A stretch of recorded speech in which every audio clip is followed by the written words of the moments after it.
Hello, I am Dr. Henry Dungu. Welcome to you Health Chat here on UBC. I am at the Uganda Cancer Institute, and we are here to demystify issues around cancer chemotherapy. Please walk with me today.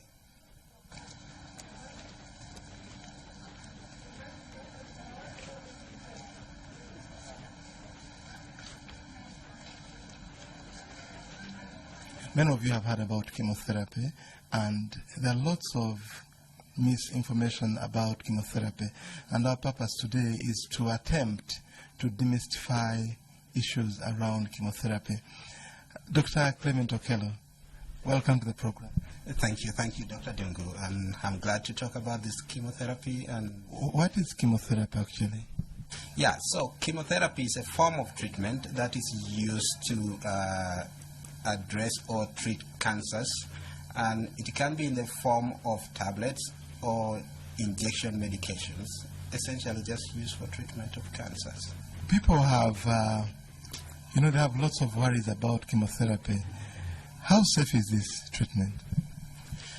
Yeah, actually, when you hear it and when you see patients with cancers, so most people think that chemotherapy is cancer itself. So it's normal if you don't know to be worried about chemotherapy. But all in all, these are really tested drugs that have been proven to help patients, not to make their conditions worse. So I don't think it's unreasonable to worry about it, because as you know, there can be some side effects that are associated with chemotherapy, but all in all, they are beneficial to the patients. What are some of the side effects for chemotherapy? They are varied, just like, and I tell my patients that everything that you take has side effects. Chemotherapy is one of those, including water, actually. If you take a lot of water, you have side effects. Even the common Panadol and all the out-of-counter drugs that we have side effects. But for chemotherapy, definitely they sometimes carry more side effects than other treatments. The commonest that we get, again, first of all, depends on the type of chemotherapy that you have. If you have injection chemotherapies and even these swallowing ones, the commonest side effects you get are the so-called nausea, the sensation of wanting to vomit. Sometimes actually you vomit. It doesn't apply to all patients.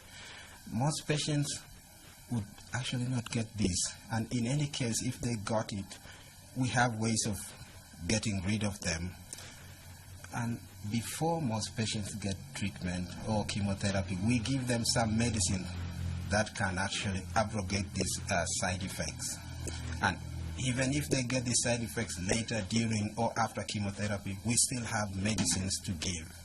But all in all, not all patients would get these side effects, and that really is just the beginning of the side effects, because some of the medicines, we swallow them. Those are the commonest ones that could cause nausea, vomiting, and even diarrhea. Some might even cause constipation and feeling of what they say ulcers in the stomach, the gastritis, the burning sensation in the belly. But we also have medications to give to prevent that. The other commonest side effects is just general feeling of fatigue. You are not yourself, so you feel tired. Those are the commonest. There are others that would happen, but these are generally the commonest. Do you have a mechanism to anticipate this? And are there situations where I would say, no, you are not fit for chemotherapy? Oh, yeah. So we can anticipate side effects of chemotherapy based on the knowledge that we have of them. For example, we can say, we know this drug A. We know that it's written that the commonest side effects of them are these. So we can tell upfront that patients are likely to get this form of treatment. And again, there are quite a number of them. We can go from A to Z, but generally that is what we can do to anticipate them. So regarding what we can do to prevent, right? So there are many methods. we can use. You can prevent it. Dr. Okello, there are patients who are out there and they want to know, how do I know that after getting chemotherapy I need to go back to the doctor? Are there certain warnings that one should be aware of? Once you get chemotherapy, the doctor will give you when to come back to see the doctor again. Again, with the anticipation that once you get this chemo today, in so and so number of days, you're likely to get side effects. So the doctor will give you the next appointment as closest as possible, at which time he thinks that you are going to be prone to getting side effects. So the doctor will tell you exactly when to come. And then once you come for the treatment, there are things that the doctor will ask you to do, and what he assesses from you that tells him that you are getting the side effects. He will ask for some lab tests to do. He will examine you to find out. There are some things the doctor will tell you that once you go home, there are things to watch out from. For example, if you're swallowing medicine and you're seeing some rashes in your mouth, some ulcers, the mouth are getting broken, those are the ways to tell that you're getting actual side effects of chemotherapy. In the event that someone gets that, what do they do?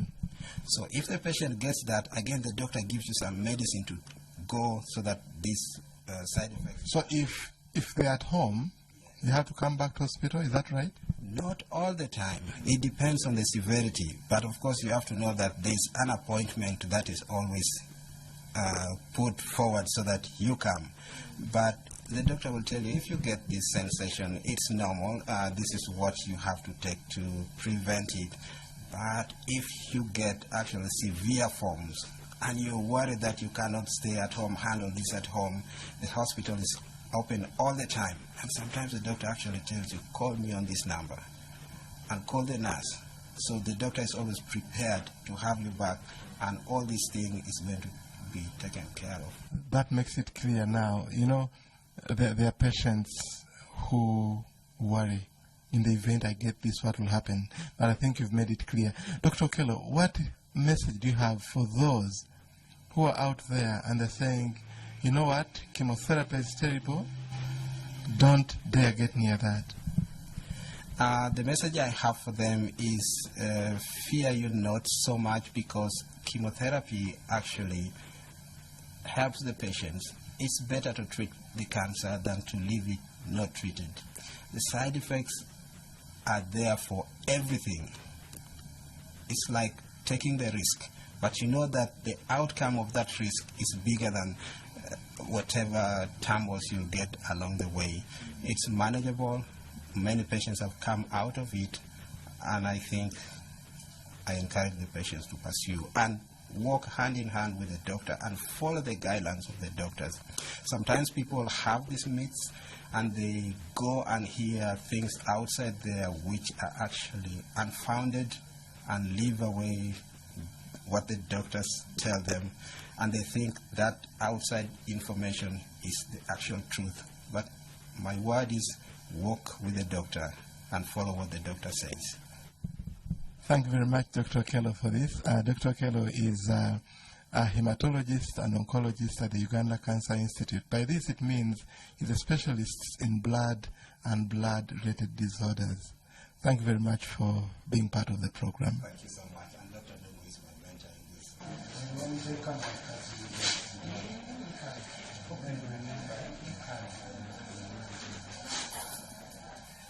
Tell us about your story. How long have you been attending the Cancer Institute? I was diagnosed to be having multiple myeloma in 2009. 2009. Mm-hmm. And then, well, I started treatment from that time up to now. What kind of treatment are you getting? Well, they have given me various medication, but it has been mainly chemotherapy. Mainly chemotherapy? Yes, please. How have you, what has been your experience with chemotherapy? Well, sometimes some drugs have caused some side effects, but I think that's bearable if you only understand what you want. The end result is getting treated and cured. Okay.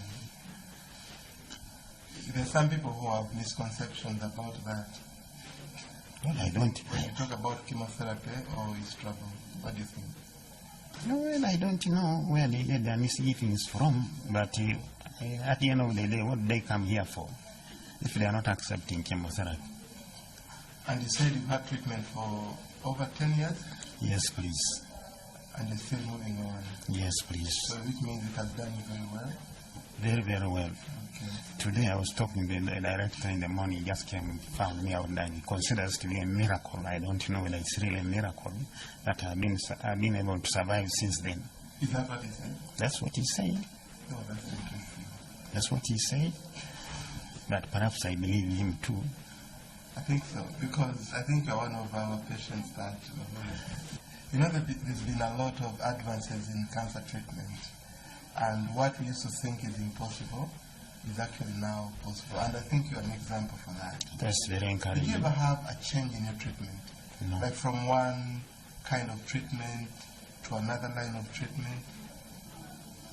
Well, apart from the changing drugs. So they changed the drugs and stuff. Yeah. Yeah, I think that Because at some stage I was on thalidomide, amidronate, then I came to botasamine lately. Although now somehow in between I picked DVD, I don't know where it came from. You got a blood clot. Yes, please. But that is being attended to also very well. Thank you. Yeah, it's clearing. Thank you. I have no complaint. So this is Mr. Igule, who has been with cancer for about 10 years. 10 years. And he has had chemotherapy before. It has been changed and switched to newer modalities of treatment. And he's still doing well. Yeah, I still intend to keep on walking.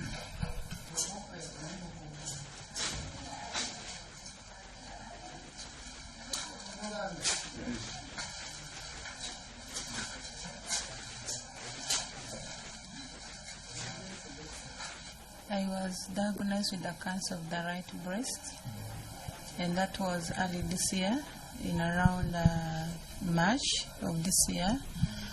I was in the peripheries of the country, that is in Bali, working until I saw there was some lump in my breast. So I talked to my colleagues and they're like, let's go on for checkups. They removed the sample of the meat from the breast. The results came after 2 weeks, and then the results were like poorly differentiated ductal carcinoma of the right breast. Yeah, I kind of broke down, but then with social support, more so family support, we pushed on, and then the doctor referred us to one of the senior doctors in Blago. That is Dr. Jane Fowler. So she met me. She's been following me up because we settled and did a treatment plan after she did examine me and in comparison with the lab findings. So she advised I should have chemo cycles of about 3 to 4. Then I should be re-examined for probable surgery. So that, yeah, for like 3 to 4 cycles, then probable surgery. So that all happened. I had 4 cycles of chemotherapy, and then I had operation this year around July 12th. So then after that, I also went for the 2 cycles of chemo. Yeah, my experience with chemo was not an easy one, because when we had a treatment plan, I broke down because I knew some of the side effects. I have always seen somebody in chemo is like you're driving more to the grave. So I was just wondering how I would catch up with the chemo. But I thank God. I think besides all, God is... What kind of side effects did you experience? So many. One, I became a little dry. My skin was very dry. I had alopecia, my hair shed off. And you lost hair? I lost my hair. I had long dreads, but it all shaved off. And then I had darkening of the skin. I had nail pains, like the nails could become dark and pain like they want to get off. My CBCs could always drop down the counts. So whenever the CBC was down, like less than 3, I would get the pains, general body pains, especially the bone pains, like I could even just cry. But then, what kind of support did you get from the cancer institute when you were getting into these challenges?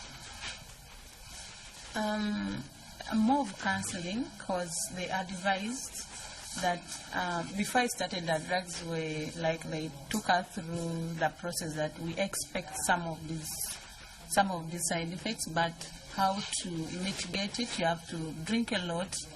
You have to make sure whether you have appetite or you don't have, you need to really force yourself to eat and have a lot of drinks like water. Always water should be part of your diet. So, and when I started on that, because I also had a lot of vomiting, so they really encouraged me that with that you have to drink and eat a lot of fruits, and I think I followed it up, and I really didn't break down so much. I was able to be going to work, and up to date, even just as I came, I worked fast. There are patients out there with cancer who fear a lot about chemotherapy. What advice would you give them? Yeah, it's not only them, even me, I was fearing, but I think the best thing is we need to empower them with knowledge. They just need to, we need those who know, or the ones who have gone through, should be able to talk, like send out the information and really give the realities about the treatment and the good part of it, that maybe the side effects have to be there, but at the end of the day, you're achieving what you're really looking for. So I think we need to give them information and encourage them. You said you had lost your hair. Yeah, I lost my hair, and up to date I still have a little stigma at my workplace, because when I'm at workplace I put on a wig. But then my husband has always supported me, and he was taught the first time he saw the hair with my kids, they're like, "Mommy, your hair has grown." And my husband was like, "Your hair has grown, so you go to the salon," and like they changed the style. So this is like 2 days ago when I went, and I've removed the... You don't have to wear a wig because it has come back. Yeah, he actually encouraged me and said, "No, your hair is looking good. It's better than the way it used to be." So, yeah. And this gives us a message that actually, even when you get side effects of chemotherapy, eventually they go away. Like she had lost her hair has come back. Even the skin has come back to normal. Dark, and the skin is now to my normal color, I would say. The nails, though, I still paint them up, but at least it is clearing. So I don't know, when I've just started this, maybe I'll go back to the... I don't know.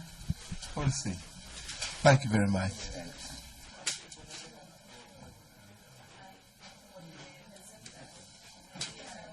What is your role here? Our role is to give nursing care, and especially in the infusion room where we administer chemotherapy. Chemotherapy, people have heard about it, and people are scared about chemotherapy. Yes. You as a nurse who gives chemotherapy, how is this done?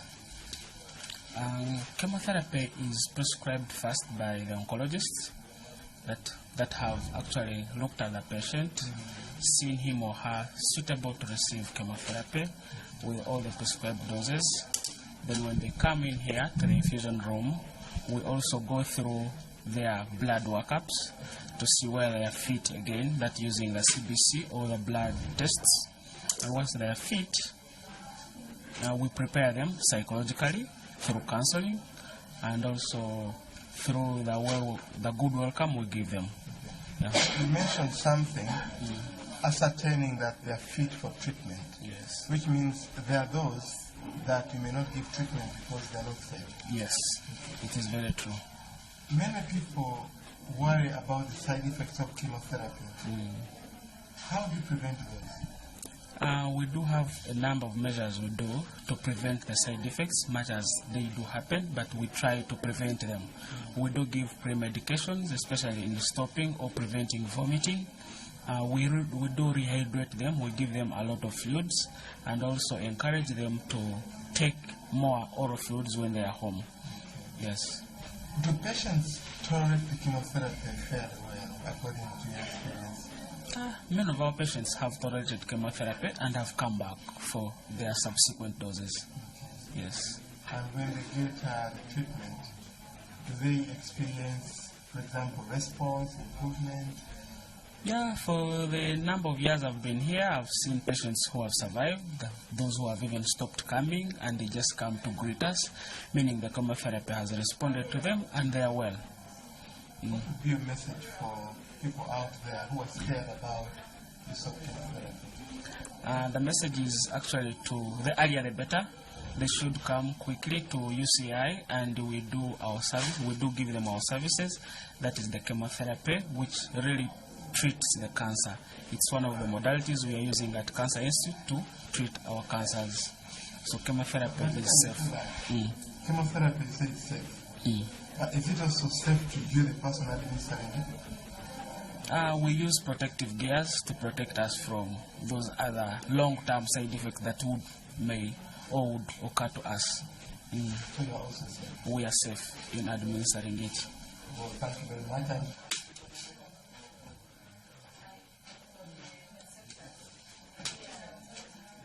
I see a lot of activity happening here. What's Yes. going on? This is what we call chemotherapy reconstitution, drug reconstitution. Now, all what you see here, these bottles are patients' bottles. So we put our drugs in this bottle. This is, for example, D5. There's a drug which is compatible in D5. So, dextrose. Oh, that is sugar water. Yes, sugar water. So we don't put in any other drug. We have to know that chart. Have you seen that chart? It shows you the stability of different drugs. There's a drug you cannot put in normal saline, but you have to have the dextrose. So, for example, this drug is carboplatin. We put it in the bottle of dextrose. It's stable here. Why do you have to do that? Here, basically, we have these infusion bottles, the one we put in. We store our drugs here. We shall not give you a vial of, for example, methotrexate, and you go and infuse. We have to dilute it. For example, Why do we have to reconstitute? now, some drugs come when they are concentrated, and we have to dilute it. For example, this is methotrexate. We diluted it. It comes when it's a powder. This is what they call methotrexate. It's in a powder. So the reason why we are here is to reconstitute this drug. It comes in a powder and it's so concentrated, and you have to dilute it. So the diluted drug of methotrexate is this one. As my colleague here is mixing, he diluted this one already. So this is already, you just... So this one is ready to be given to the patient? Yeah, it's very ready to be given to the patient. We have to put it in the bottle and we know the dose. The patient can, now this one is 1 gram, but the patient can come when he's getting a dose of 30 milligram. So my friend here calculates the dose and then he puts it in the bottle, infusion bottle. Now this is already mixed drug. This drug is already mixed.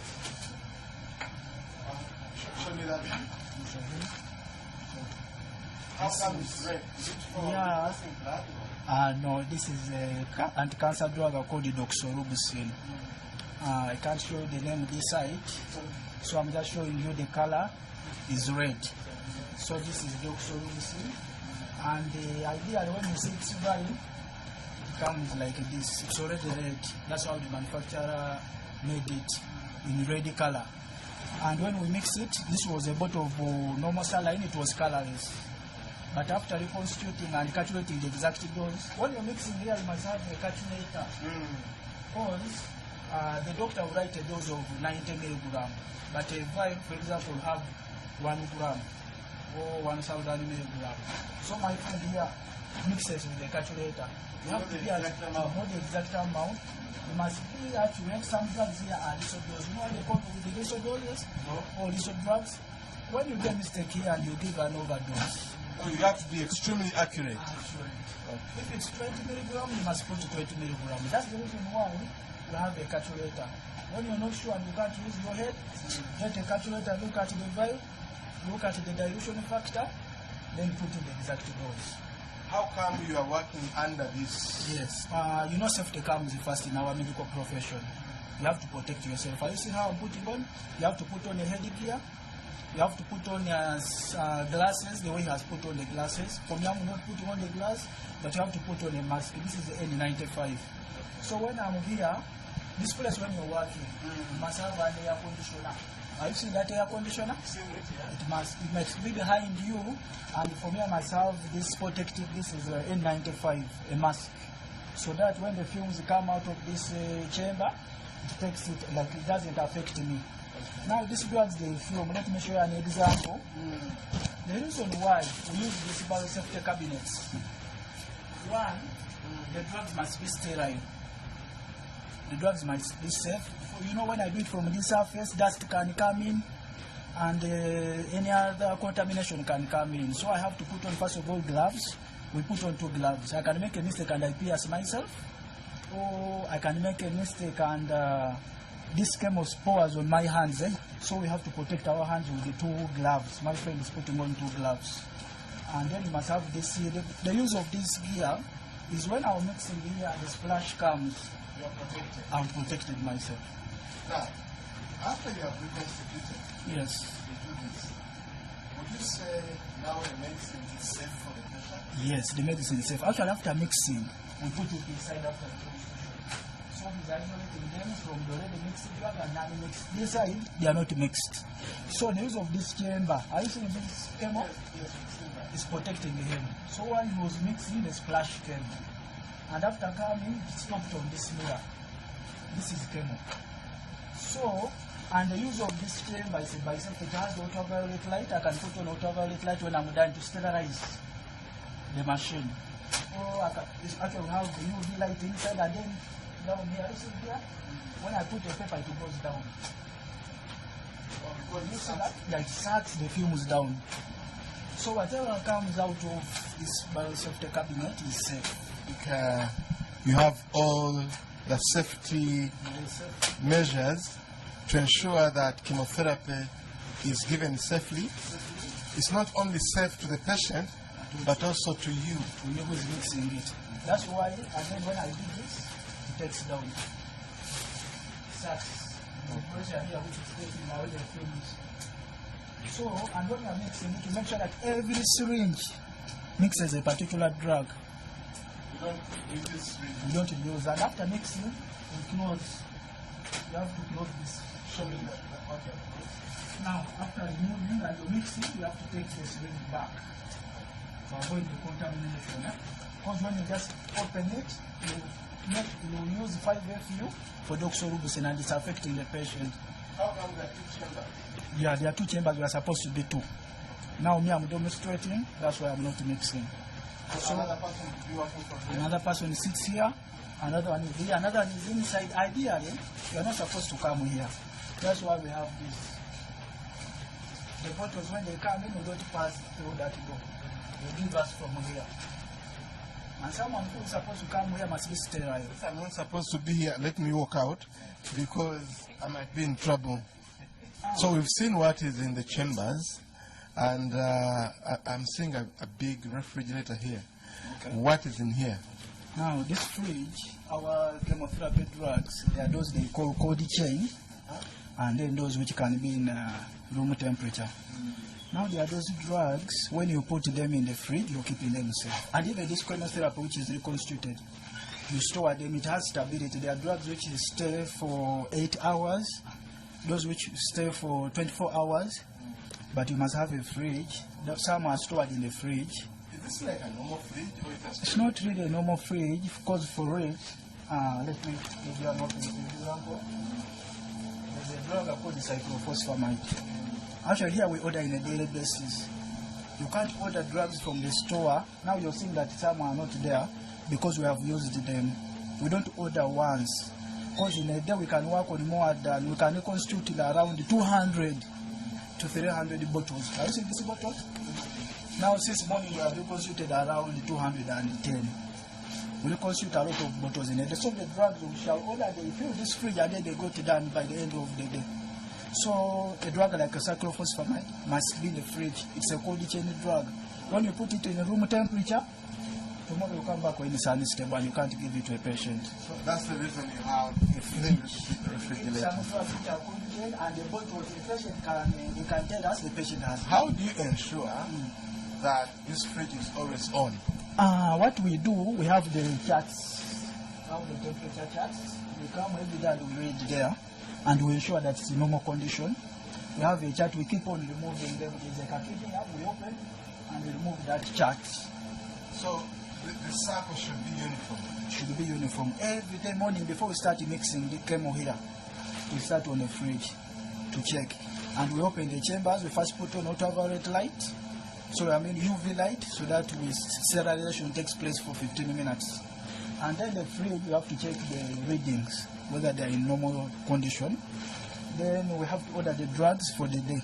Now we order that in the morning for the drugs, they brought us, so that's why it's getting done. Yeah, that's the fridge. Thank you very much. So we have to ensure that temperature is maintained. Yeah, so what we do here is food concentration papers. So my colleague at the pharmacy writes down the name of the patient. The patient will come, patient's name, the ward. Here we have STC, that is solid tumor center. We have LTC, lymphoma treatment center. We have pediatric ward.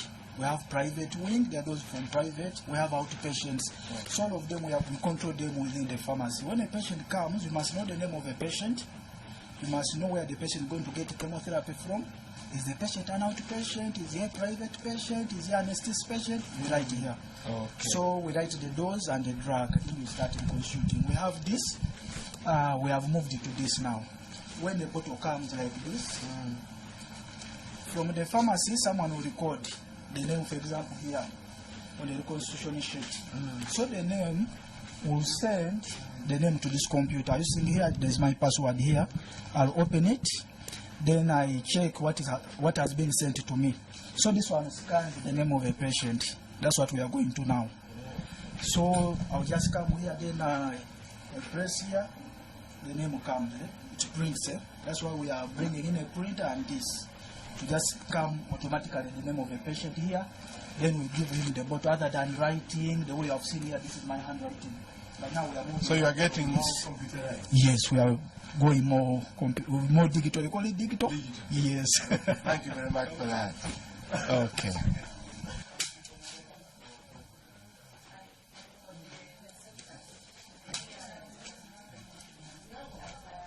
We are in the cold chain for cancer drugs. In the cold chain here, we store our drugs that require refrigeration. The reason why we opted for a very big cold chain like this, because if you are using several refrigerators, the cost of power and monitoring is very high. But if we put them together like this, it's actually a bit cheaper. Not all our drugs require refrigeration, but quite a number of them require refrigeration, just as you see, many of them. And this is a quite highly monitored area. We have regulation. The monitoring is done even on our phones. Once the temperature is a little bit shoots above the range that we have set it, we are informed. The key people are informed. The pharmacist, the clinical head, and who informs you? We have a system that actually sends a message to us, informing us that there is an excursion. So once there is an excursion, we run quickly to monitor what has happened. Is it the power that has gone off? But we have a standby generator, which is usually turns on within 5 minutes to ensure that the drugs are maintained at the required temperatures. Why do we have to ensure that temperatures are adhered to? Because these drugs are quite sensitive. Most of them, especially the biologics, these monoclonals, they are very sensitive to temperature. But even having a temperature excursion for quite a small period, you lose their efficacy. And so they will not be working so well for the patient. And that's why we are very keen on monitoring the temperature for these drugs. We are seeing lots of medicines in here, and I think these are only for the cold chain. Yes. And there's been an outcry out there that there are no medicines. What do you have to say about that?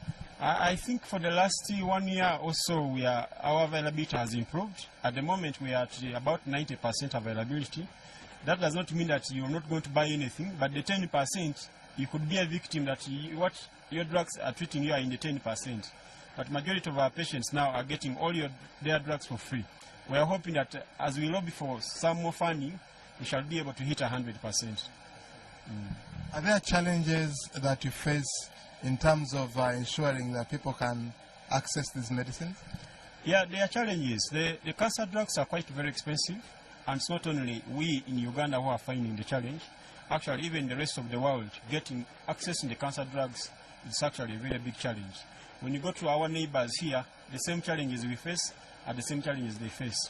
One is because the quantities that we need do not attract the multinationals. So now we are also trying to work together as the East Africans, so that we make our orders together, so that we can actually a little bit lower our prices down, and also encouraging more multinationals to come on board. So what I can say is that we as the Cancer Institute, what we have realized is to discuss with the manufacturers and schedule according to their manufacturing schedules, so that we are able to meet the economies of scale as well as get good quality drugs. Okay.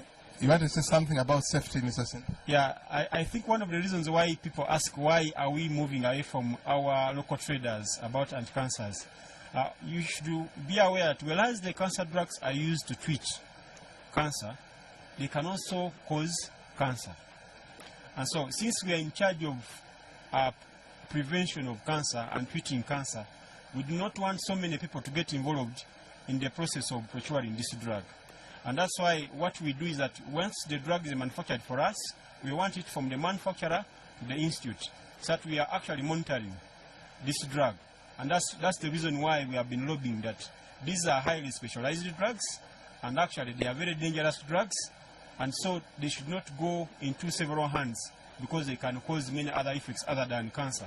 They can cause infertility, they can cause all those dangers. So we want to protect our community and environment, avoid getting in touch with these drugs. When you say to avoid that, does that mean people should not be treated because they are not safe? Yeah, when the drugs are in our hands, actually we regulate them in a way that once you're getting the treatment, you're getting in the doses that are required. But also once the patient is getting the treatment, the caretakers are trained on how to handle the waste and the sweat and all that is coming from the patient, because we do not want them to be exposed. And that's why we say that once a patient has got cancer, please, treatment should be done in the cancer center, not in any other clinic. Yeah, because only the UCI, all the cancer centers that have been set up, know how to handle these drugs. So not everyone can treat cancer? That is very true. Not every hospital can handle such... That is very true. There are conditions that we meet. I think when you saw down there in the pharmacy, how we prepare our drugs is not the way others prepare the other drugs. Because even us, we have to protect ourselves. You saw the gadgets that we put on. We have to protect ourselves because these drugs can actually harm us. And so not everyone should say they can treat the cancer. Mr. Sinde, there's a fear, as I said earlier. People, they think a lot of negativity about cancer medicines. What message do you have for them, for patients who have cancer? For those who have cancer, actually the medicines, we have seen good results. I think Dr. Dung will tell you that there are some cancers that are very curable. And if you're treated very well according to the schedules and you're given the right medicines, you will actually get cured of that cancer. So you should actually come and get your treatment, because if you have a curable cancer, you will get cured. If you have a cancer that it's difficult to cure, still your life will be better when you're getting the treatment. And Mr. Sinde, again, you spoke about some of these modern medicines that you called biologicals. The other name was monoclonal. Do we access such medicines at the Cancer Institute? To some extent, we have some drugs like rituximab. We are having access, and those patients, everyone is getting them free of charge. Whereas they are very expensive, our goal is to lobby. We are now working with the Parker Institute of Immunotherapy to ensure that all our immunotherapies can get lower, so that we can access these drugs for every patient. So we are working with very many other people other than government to ensure that we can access these drugs to the patients. Now, the difference between the two, what's the difference between the other ones and the biologicals and the conventional? Now, the biologicals, they just target the cancer where it is. That's why sometimes we call them targeted therapies. Now, what they do is that they make they control the tumor from spreading. And then they have to work together with the other conventional, because the conventional, what it does, it comes and kills these that have been stopped from spreading. So we get the combination of the two, and we get better results, because now it's not spreading anyhowly, and it is controlled. You can now kill it, rather than when you're killing as it is continuing to spread. You said these are very expensive modern medicines. How much do patients pay for them? I'll give you an example. For you to get a cycle for trastuzumab, you need about 12 million. Now, 12 million, that per year? Only one cycle. But you may need about 10 cycles. So that means a person needs about 120 million for one breast cancer patient to get through. That is minus the conventional treatment, because it has to go along. So that means if you include the conventional treatment plus all the others, the person will need about 200 to 300 millions for only one breast cancer patient to be treated through in that case.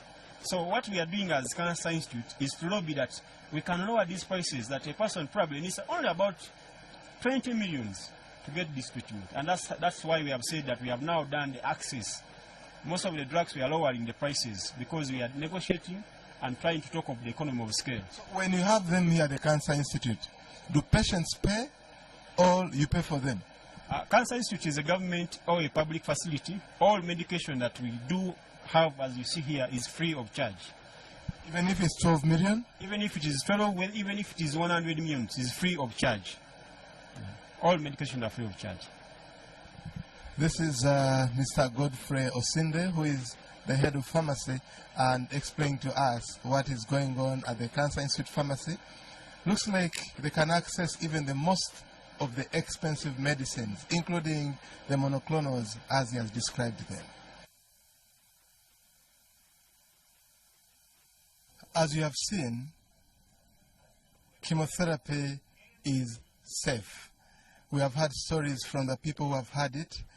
We've heard from those who actually are responsible for giving chemotherapy and making sure that it is kept safe. The message to you is, if you've been prescribed to have chemotherapy as part of your treatment, fear not, because it is for you to get better. We've seen people getting better, and we encourage you to adhere to treatment. Once you get side effects, to make sure you report so that the doctors can help. Once again, I thank you for watching UHealth Chat, and this program is proudly sponsored by the National Medical Stores.